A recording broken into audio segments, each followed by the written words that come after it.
Chers téléspectateurs, comme d'habitude, avec les principaux titres de la presse saoudienne.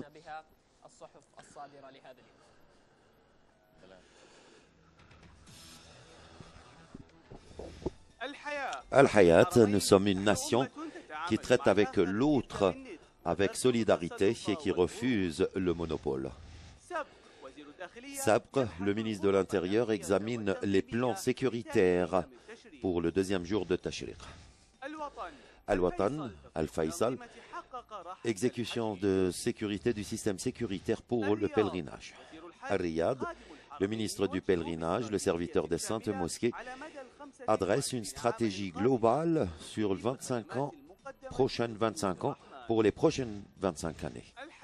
Al-Hayat, le principal directeur de l'aviation sécuritaire, 18 avions sécuritaires en place. Sabr, l'émir de la Mecque, lance les cailloux. Al-Hayat, le jour où les pèlerins sont pressés, un plan sécuritaire. Al-Riyad, source sécuritaire au ministère des Affaires étrangères, le royaume n'adresse aucune invitation.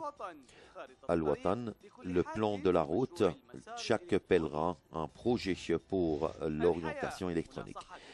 Al-Hayat, les prêcheurs réussissent à convaincre les pèlerins qui ne sont pas autorisés de retourner chez eux.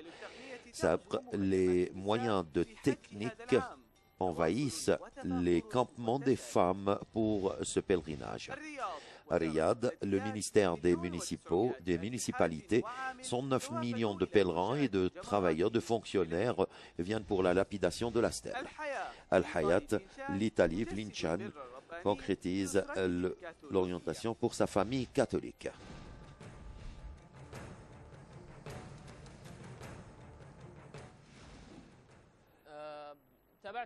Vous avez suivi, chers téléspectateurs, ce sont les principaux titres de la presse saoudienne publiés aujourd'hui.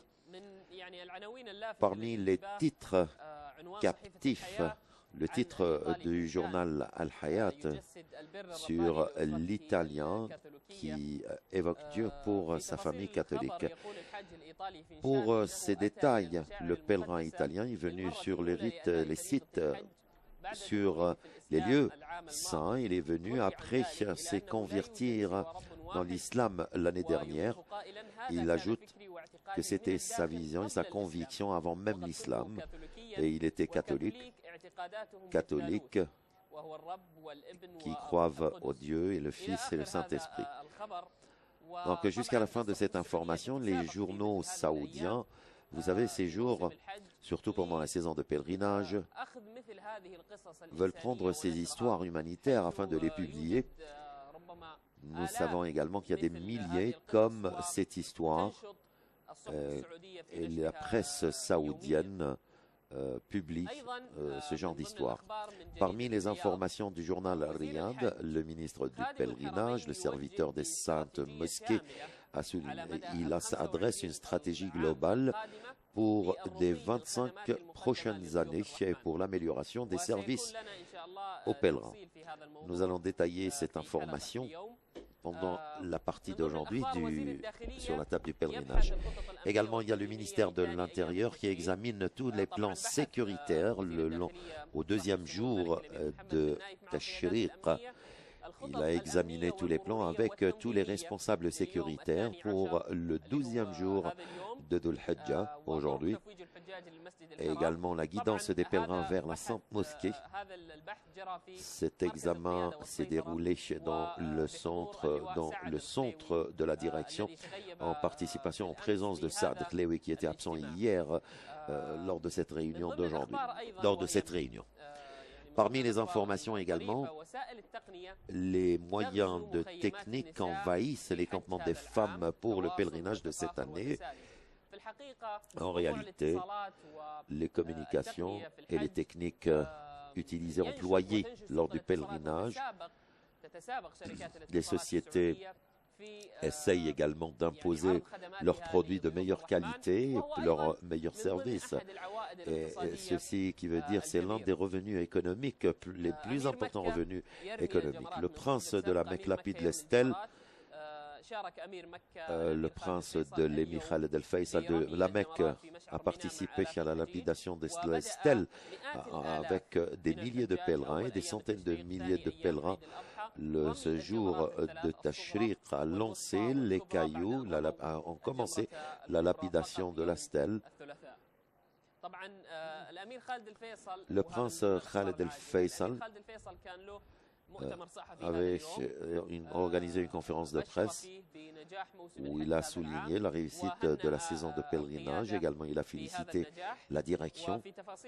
Et dans les détails de cette information, les propos de Khaled el-Faisal, nous avons vu cette année avec que toutes les directions de la part de Sa Majesté le Roi et de Son Altesse Royale, le Prince héritier, ont été exécutés avec beaucoup d'engagement, de respect. Le Prince Mohammed Ben Abdelaziz a souligné que le résultat était satisfaisant pendant cette année et mérite de notre part de remercier tous ceux qui étaient sur place, sur le terrain, que ce soit sur les lieux saints, que ce soit à la Mecque, à Médine, et toutes les autres institutions que nous devons remercier aussi pour pour les bons services livrés aux pèlerins.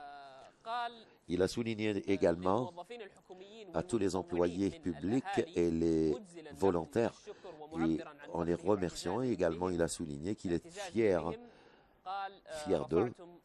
Il a dit que vous avez levé, vous nous avez... donc cette phase très importante, nous savons très bien qu'il y a cette exécution dans les plans sécuritaires et l'exécution de tous les autres plans concernant que ce soit la sécurité, la santé, à savoir aussi les agents, les officiers de police qui ont vraiment mis en place un dispositif très important contrôlant tous les accès, les points d'accès à l'entrée de la Mecque, surtout pour faire face à l'entrée des pèlerins qui n'ont pas d'autorisation.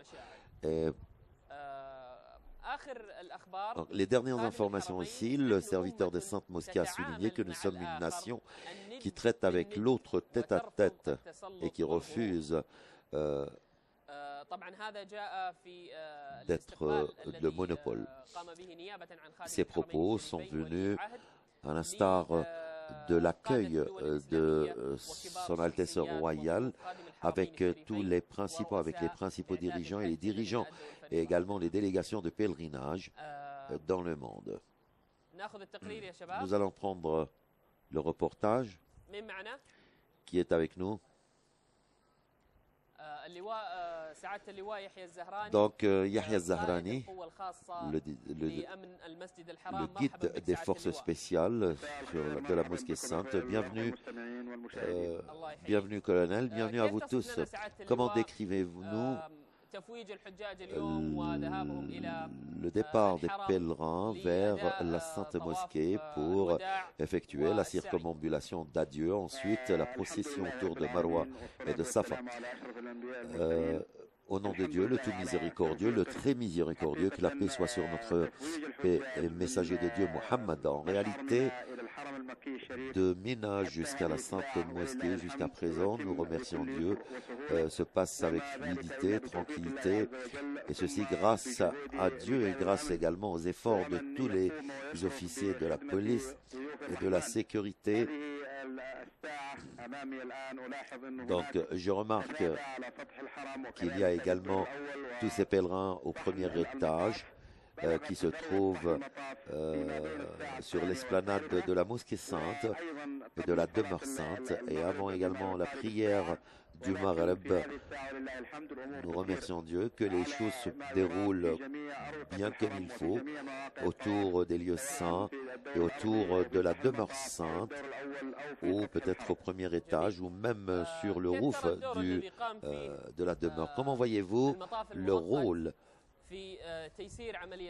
le rôle des responsables pour faciliter la circumambulation. Ceci a permis également tous les étages qu'on avait mis en place autour de la demeure sainte nous a énormément aidé pour le déplacement et la tranquillité des pèlerins afin qu'ils puissent effectuer la circumambulation. Mais en réalité, il y avait une nécessité aussi d'utiliser l'étage d'au-dessus. En réalité, il y a toujours de grands nombres de chariots afin d'essayer également qu'ils conduisent tous les pèlerins pour également le pont des lapidations des stèles, de la lapidation des stèles. Nous sommes en train de voir en direct des images de la demeure sainte. Nous voyons tout cet afflux de pèlerins sur l'esplanade de la mosquée sainte ou de la demeure sainte. Comment voyez-vous également les projets de l'extension et également l'inauguration de la première phase de ces projets d'extension? Certainement, incontestablement, ces projets d'extension dirigés par le roi vont s'achever donc en un grand c'est une opportunité. Ce projet d'extension d'abord, elle a été utilisée temporairement au premier étage pour voir également la nécessité aussi de permettre aux pèlerins de couvrir le mouvement ainsi que la fluidité du transport. Surtout, bien sûr, elle a un bon revenu positif également très prochainement. Il y a également quelque chose que j'ai souligné. Il y a également des véhicules qui se trouvent et des pèlerins qui sont en train d'attendre à l'extérieur de l'esplanade de la demeure sainte, de l'esplanade de la mosquée, de la sainte mosquée. Il y a également des chariots qui se trouvent. Donc nous devons voir également le mouvement de ces chariots en raison de l'arrivée des pèlerins pour effectuer la circumambulation la circumambulation d'adieu autour de la demeure sainte. Et pour l'utilisation de ces chariots, nous le savons très bien, c'est pour les handicapés. Bon, c'était ma question. Ma question, cette année, il y avait un plan pour conduire les pèlerins vers la demeure sainte, donc sur deux jours, c'est-à-dire aujourd'hui et demain. Comment voyez-vous ce plan? Est-ce qu'il a été exécuté et appliqué? En réalité, dans la demeure sainte, cette année, nous n'avons pas vu ce nombre très grand de pèlerins. Par rapport à l'année prochaine, le nombre s'est diminué. Donc, en coordination avec toutes les instances gouvernementales, le ministère du Pèlerinage coordonne le travail afin qu'on puisse également partager l'arrivée des pèlerins en 2 jours, c'est-à-dire aujourd'hui et demain. Comme vous savez, demain c'est le vendredi. Ce qui donne une importance pour le pèlerinage, mais les préparatifs sécuritaires et avec toutes les instances qui coordonnent également avec en coordination avec les instances gouvernementales ont permis réellement à effectuer ce changement et pour permettre également aux pèlerins de revenir chez eux sains et saufs sans aucun incident. Merci à vous. Tout de suite, chers téléspectateurs, une petite pause, ensuite de retour à vous. Restez avec nous. Bienvenue de nouveau, chers téléspectateurs, en cette deuxième partie de notre émission.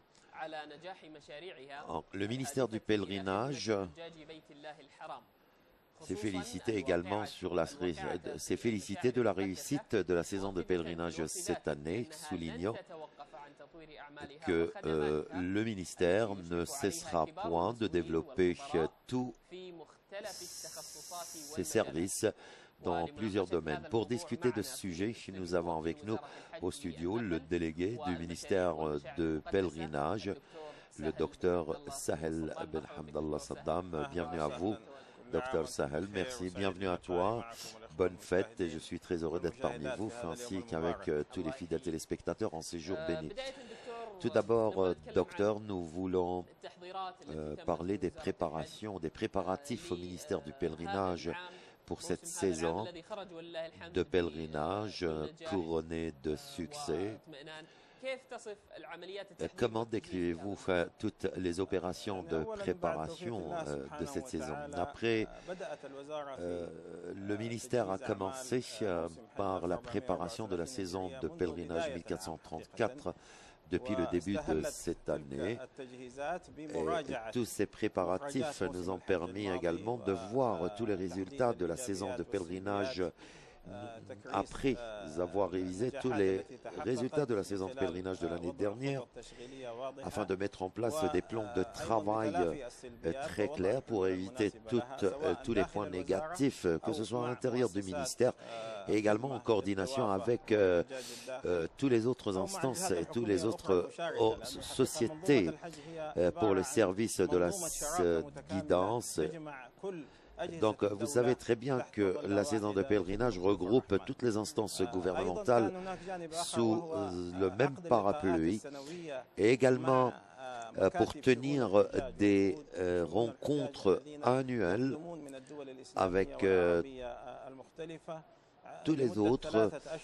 Vous savez qu'il y a un travail qui commence déjà, qui a commencé depuis trois mois à partir de Jumada Thaniya avec le ministre et les ministres ainsi que les responsables qui ont participé à l'accueil de plus de 70 délégations de pèlerinage de différents pays d'Asie, d'Afrique. Et il y avait beaucoup de points positifs, surtout en se concentrant sur le renouvellement du système d'organisation, car nous sommes très attachés lors de cette réunion. Nous nous intéressons surtout sur le rôle de chaque département, ainsi de prendre en considération tous les départements qui ont participé au projet d'extension du lieu de la circumambulation. Donc, et ce pour en ce qui concerne la réduction des nombres, est-ce que cette réduction s'est passée par le biais du ministère? C'était une étude du ministère du pèlerinage ainsi que toutes les autres instances gouvernementales concernées. Nous nous sommes mis d'accord pour définir ce taux et qui est pour 2 autres saisons de pèlerinage de l'année prochaine jusqu'à la fin du projet de l'extension du lieu de la circumambulation pour assimiler plus de 130 000 pèlerins par heure par rapport aux années précédentes. Donc tous ces nombres qui ont effectué les pèlerinages cette année sont différents par rapport aux années précédentes. Oui, donc cette méthode va s'appliquer pour les 3 autres saisons, 3 prochaines saisons de pèlerinage. Ensuite, les choses vont revenir à la normale. Nous avions discuté pourquoi les nombres de pèlerins pour définir les nombres exacts de chaque pays, car comme nous le savons, peut-être ces nombres vont augmenter pour les années prochaines. Donc, vous devez bien sûr essayer d'être juste pour l'application, dans l'application de parts de chaque pays. Comment essayer de déterminer le nombre des parts? Donc, cela dépend du nombre des habitants de chaque pays. Donc, c'est la meilleure mesure pour être juste et distribuer également, de déterminer également les nombres définitifs des pèlerins selon le nombre des habitants dans chaque pays. Dans certains pays, vous voyez que leur part est plus élevée par rapport à d'autres pays. Quels sont les nouveaux projets du ministère du pèlerinage?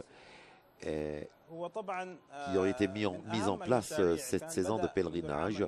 Donc les plus importants de ces projets, comment essayer de lier Shaibain avec Mina, c'est entre le lieu des stèles. Donc toutes les instances gouvernementales ont insisté sur l'importance de réduire la et d'éviter la bousculade et l'encombrement sur ces lieux. Donc ils ont été équipés, ces lieux ont été équipés avec beaucoup d'escaliers mobiles pour essayer d'assouplir toute cette charge en utilisant les escaliers électriques, automatiques et électriques. Et nous remercions Dieu que c'était quelque chose qui vient s'ajouter, qui était vraiment très positif. En plus de la préparation de Mash'ar al-Arafat, de Arafat, avec d'autres centres gouvernementaux et avec des équipements. Donc c'est un projet qui s'exécute depuis des années déjà. Et la première phase de ce projet est d'assurer des toilettes, un nombre de toilettes au service des pèlerins. Parmi les projets, en ce qui concerne le secteur du train des lieux saints, beaucoup de développements ont été introduits dans la région. Nous remercions Dieu également que le plan d'exécution de ces projets ont été couronnés de succès grâce à Dieu et grâce également aux efforts de tous les fonctionnaires de toutes ces instances gouvernementales. J'aimerais rappeler également que ces projets qui s'exécutent par le ministère des Affaires communales et rurales avec la direction directe de Son Altesse Royale. Chaque année, il y a plus d'efforts qui se fournissent pour développer tous ces services. Donc l'année dernière, nous savons qu'il y avait un problème quant au train des lieux saints. Comment avez-vous traité avec et en prenant en considération ce problème? Donc il y avait d'autres projets, d'autres solutions, des solutions au niveau d'organisation. Nous avons mis en place des murailles pour protéger la voie du train afin de ne pas permettre l'afflux, un grand afflux, l'afflux des pèlerins à l'intérieur de ce chemin de fer ou de ce train. Donc il y avait cette organisation et le nombre de pèlerins qui sont venus cette année, qui ont utilisé ce train, c'est 370 000 pèlerins de l'intérieur, de l'extérieur du royaume. Il y avait également cette augmentation dans les services fournis et un respect bien remarquable pour la guidance des pèlerins. Il y avait un suivi, un contrôle afin de permettre à tous les pèlerins d'utiliser ce service très nécessaire. Toutes ces choses ont été préparées et ce qui a résulté, le grand succès du train et des autres moyens de transport, que ce soit les autobus qui ont transporté plus de 600 000 pèlerins. Le comité suprême de la région de la Mecque et des lieux saints examine un projet de mettre en place une voie ferroviaire Donc, pour mettre en place ce projet, pour l'exécuter ce projet, c'est une parfaite idée, mais il y avait aussi beaucoup de projets, d'autres projets pour que le train du Nord vise le travail pour vise également d'autres pèlerins. Cette année, nous parlons comment transporter plus de 2 millions de pèlerins sur les lieux saints pour la saison de pèlerinage 1434. Donc le plan global de ces lieux saints nécessite donc et pour le service de 4 millions de pèlerins à Arafat, à Muzdalifa et Mina, avec une qualité de service très remarquable, avec également assurer les logements pour les visiteurs et les invités de ces lieux. Donc, celui-ci nécessite des infrastructures, des camps, des services, des réseaux. Et parmi ces travaux, il y a ce travail pour les lieux saints du Nord. Donc, l'objectif de ce train, c'est de servir d'autres nombres de pèlerins, en plus du nombre actuel. Donc, il doit respecter tous les critères afin qu'il puisse assimiler les 2 millions ou les 2,5 millions qui viennent s'ajouter pour les prochaines saisons. Si nous voulons parler de ce plan global, comment va-t-il commencer? Quand est-ce qu'on va commencer à exécuter ce plan? En réalité, moi, je parle de ces choses car je suis membre du comité suprême exécutif, présidé par Son Altesse Royale le Prince Faisal, émir de Mecca. Il y a également un comité suprême présidé par Son Altesse Royale Khaled. Donc, il a été adopté par Son Altesse Royale, donc avec des orientations de Son Altesse Royale l'émir de la région, compte également transformer ce plan pour des programmes de travail et pour aussi, nous devons également signer des contrats avec des bureaux consultatifs pour examiner l'un des projets qui va être interprété pour un travail sur le terrain. Nous avons commencé le projet du roi Abdallah avec plus de 10 projets, et comme nous remarquons, quant aux visiteurs de la Mecque, il y a également comment essayer de créer tous ces axes et ces routes en plus du projet du transport public, le métro, les trains et des bus pour la région de la Mecque. C'est un projet qui promet beaucoup de choses dans le futur. Donc, le secrétaire général de la municipalité de la capitale assiste ce projet. Donc, il va être exécuté pour les 7 années prochaines. Donc, si ce plan,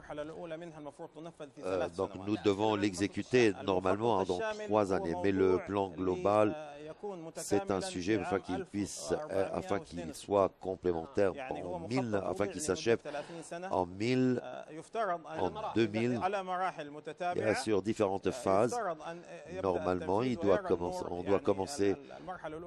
verra le jour dans 5 années, parce que on ne peut pas exécuter des projets immenses en même temps. Et la Mecque, vous savez très bien, c'est une ville qui est sacrée, toujours encombrée.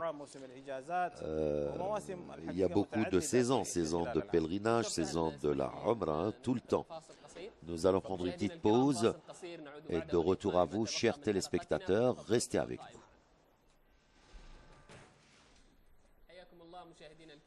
Bienvenue à nouveau, chers téléspectateurs, pour votre épisode La table du pèlerinage dans sa dernière partie. Et nous avons avec nous le ministre adjoint du ministère du pèlerinage, Dr Sahel Ben Abdallah Sahad. Qu'en est-il des études de la construction, de la mise en place de campements à Arafat? Oui, cette question a reçu beaucoup d'intérêt de la part du ministre ainsi que des partis participants au pèlerinage, notamment le département de la Défense civile, le ministre de l'Intérieur et le ministère des communes et des villes. Et ceci a été une initiative qui a été entreprise par le ministère du Pèlerinage il y a un an. Nous avons réussi à mettre en place une vision complète afin d'améliorer, de développer ce projet conformément au plan mis en place pour le pèlerinage. C'est le même matériel, il s'agit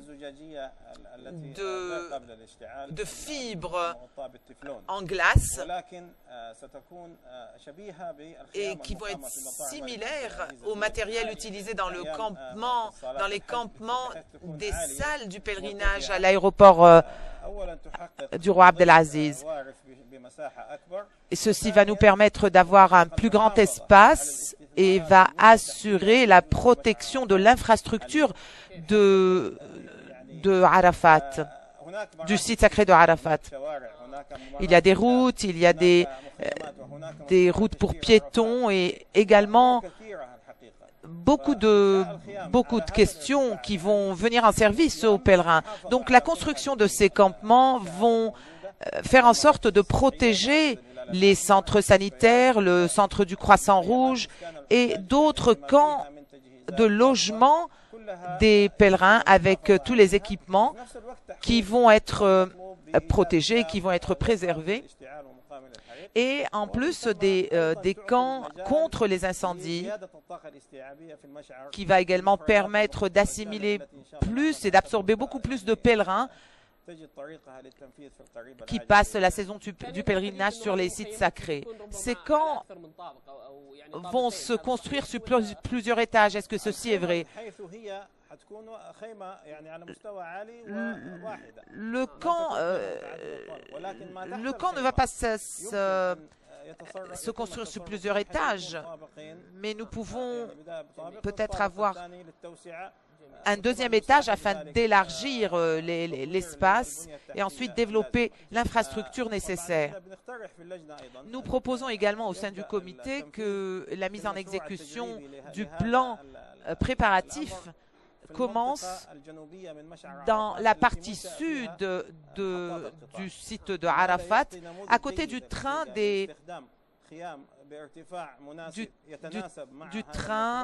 des sites sacrés, et ceci va pouvoir réaliser l'absorption du nombre croissant des pèlerins. En ce qui concerne la transformation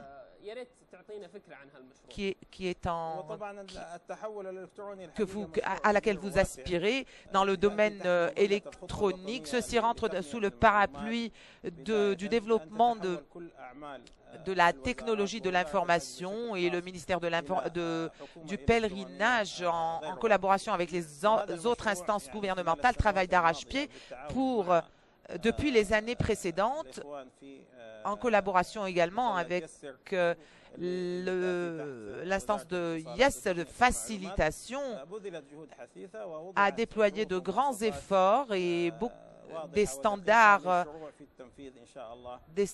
de qualité pour la mise en application de ce plan ont été établis, et nous allons faire un appel d'offres afin de réaliser ce projet. L'utilisation de la technologie dans le petit pèlerinage, par exemple, qui a été utilisé tout au long de ces années, a été pris en exemple pour développer un autre travail pour le grand pèlerinage, et l'expérience a été couronnée de succès, et nous avons pu donc établir un travail qui permet de collecter les données et les informations concernant le pèlerin, son lieu de résidence, et tout cela grâce à l'adoption d'un plan pour développer les moyens technologiques durant le grand pèlerinage. Le ministère également fait appel à la faculté de Polytechnique afin de coopérer avec la faculté du roi Abdelaziz pour la mise en application de la première phase du plan. Une unité de Polytechnique a été établie au sein du ministère du pèlerinage, et ceci fut l'une des initiatives de plan avec la construction des données géographiques à la Mecque et dans les sites sacrés. Et nous avons donc collaboré avec toutes les autres instances concernées avant le début de la saison du pèlerinage en délimitant les différents lieux de résidence des pèlerins. Et je crois que c'est la première fois que nous mettons en application ce plan en coopération avec le ministère du pèlerinage. Nous coopérons également avec les autres universités du pays afin que notre travail soit un travail complet et ceci va nous permettre d'épargner, de sauver beaucoup de temps et beaucoup d'efforts. C'est un projet géant et nous vous souhaitons beaucoup de succès et de réussite. Est-ce que parmi les objectifs de ce projet, vous gardez à l'esprit l'adoption ou la distribution de permis et d'autorisation pour le pèlerinage à travers ces outils technologiques, à travers les moyens électroniques? Oui, ceci a été par le biais des campagnes du pèlerinage et le ministère a préparé le climat propice, le climat électronique propice, par le biais d'une société, d'une compagnie spécialisée sous le parapluie, sous la houlette du ministère du pèlerinage, afin de participer avec ce centre ce centre électronique et pour la distribution des permis et des autorisations sous la supervision du ministère du pèlerinage. Certains disent qu'ils vont enregistrer leurs données par le biais des campagnes, mais ces campagnes-là vont donner la priorité à certaines choses, certains critères. Donc, ils estiment meilleur d'aller directement contacter le centre qui va leur accorder les autorisations. Je pense que ce sont des services de contrat que nous signons avec ces campagnes. Et ces campagnes doivent signer un contrat avec le pèlerin qui va faire en sorte que la campagne s'engage à lui accorder cette autorisation. Peut-être que la campagne ignore et ne sait pas quel est le nombre d'autorisations et de permis qu'elle va obtenir cette année-là. C'est pour cela que certains pèlerins sont mis sur la liste d'attente jusqu'à ce que les contrats sont parachevés. Je pense que c'est une culture de société, c'est-à-dire que beaucoup ne décident pas d'effectuer le pèlerinage avant très tard.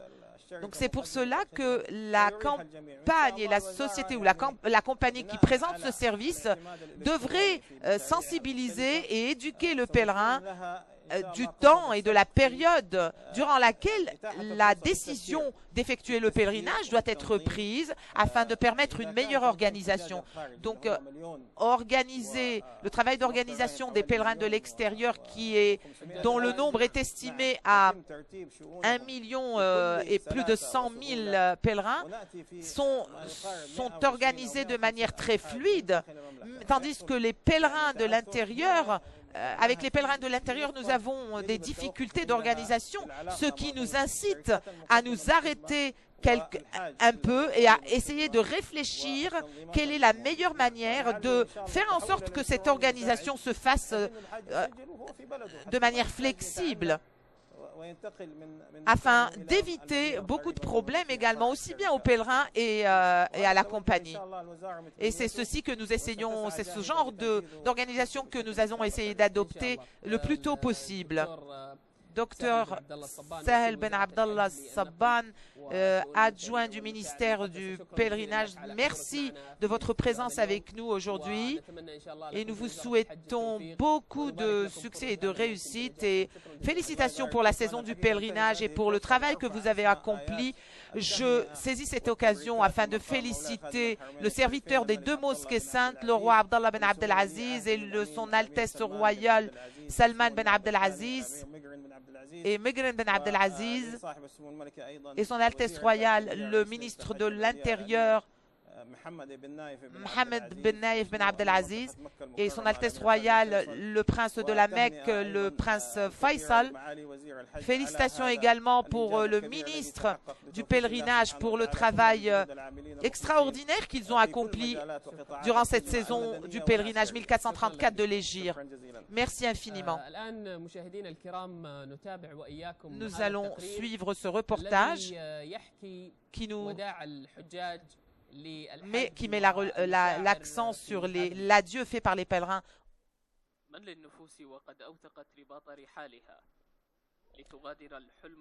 Les pèlerins quittent les lieux sacrés après avoir effectué le pèlerinage et réalisé le rêve de longues années de venir, nostalgique de visiter les lieux sacrés, la maison sacrée de leur Créateur, espérant et invoquant Allah Tout-Puissant que leur pèlerinage soit agréé. J'ai toujours rêvé de venir ici et j'ai les larmes aux yeux d'être obligé de quitter.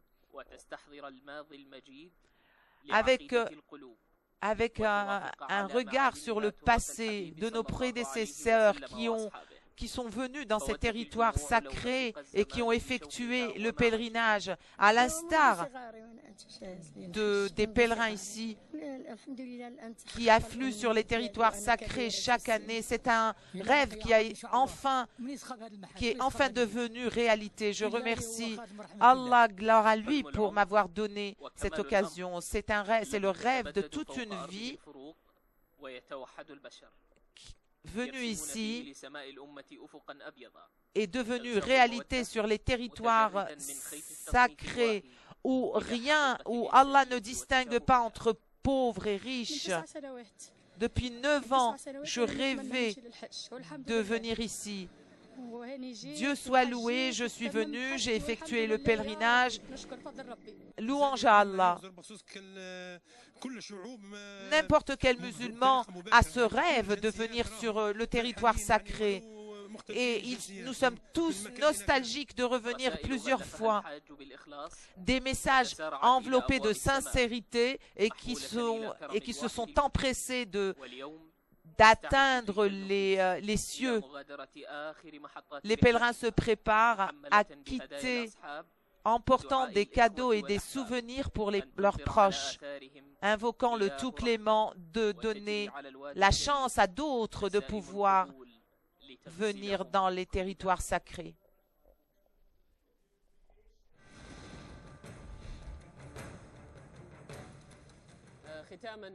Donc à la fin de cette émission, merci pour tous ceux qui ont contribué à la réussite de cette émission. C'est le dernier épisode pour cette saison. Merci à tous les participants, les correspondants, l'équipe technique et tous nos invités qui nous ont accompagnés tout au long de ces 12 jours. Merci à tous ceux qui nous ont excusés pour nos erreurs durant cette couverture. Merci à vous, chers téléspectateurs, en espérant vous retrouver l'année prochaine. Que Dieu vous protège.